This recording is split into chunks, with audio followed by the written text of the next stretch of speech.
You're a veteran of Chicago. You probably knew a little bit about the markets. As a kid growing up, did you have family in the business? No, well, I actually got involved in the business through, I was friends with these two girls, best friends with these two girls in high school, and their father, these sisters, their father was a trader, and he was mostly trading stocks, but he had a lot of experience on the trading floor himself.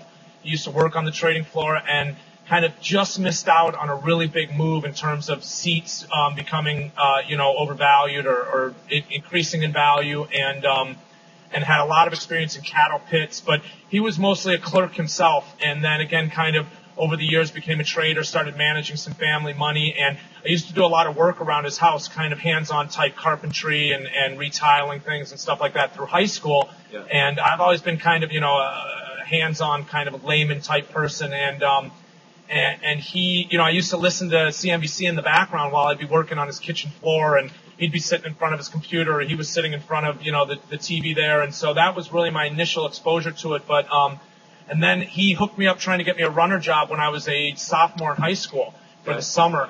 And it was just a real bad time down here. And so his friend kind of walked me around the trading floor, and we couldn't find a job. I ended up working in restaurants that summer again. I'd worked in restaurants all through high school and through college. And that summer that I saw the trading floor, I really just kind of knew that this was for me. And so I went to school, and when I left school, I was like, I kind of bounced around between being a waiter and doing a couple other different things. And one of the things that I was doing was actually paramed exams, doing, going out and doing a brief medical history and collecting, samples to be sent into the lab for guys that wanted to have insurance. And I would do a lot of traders. And so I was in the building a lot, and I kept, wanting to be on the trading floor, and eventually asked him to hook me back up with his friend, walked around the trading floor, got a job running for Lynn Waldock, and here I am now talking to you.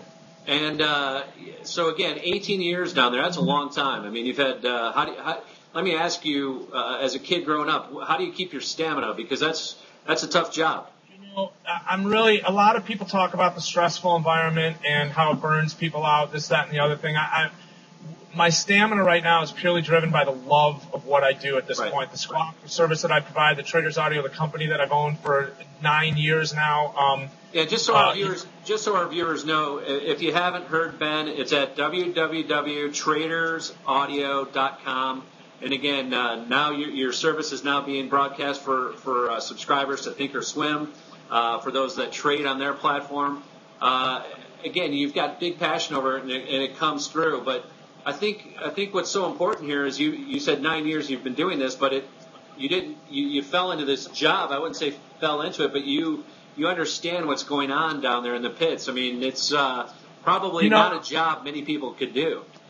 You'd be surprised. It's a lot easier than you think. I jokingly say I could train a monkey to do what I'm doing right now if he had passion and really desire to put out the best, most informative quote that he possibly could put out. Again, there's a lot of people who do the job, but they don't really care about it. They're looking for a paycheck and to go home and, to that six-pack that's sitting cold in their fridge. Right. And, for me, the job is a lot more than just actually coming in and flipping the switch on at 8:25 or 8:30 and, then off again at 3:35 or 3:20 or 3:15.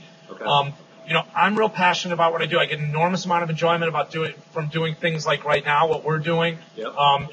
Meeting new people.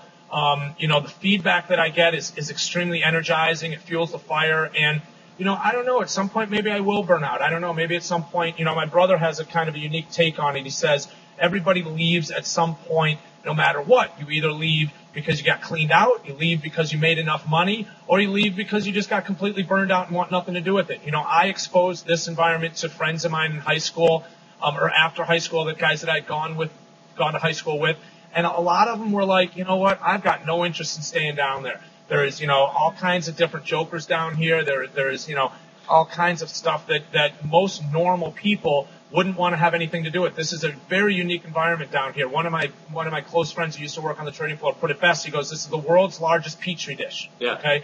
And it basically is. There's a lot of, garbage down here. It's the most unique environment in many ways. It's completely distorted in many ways.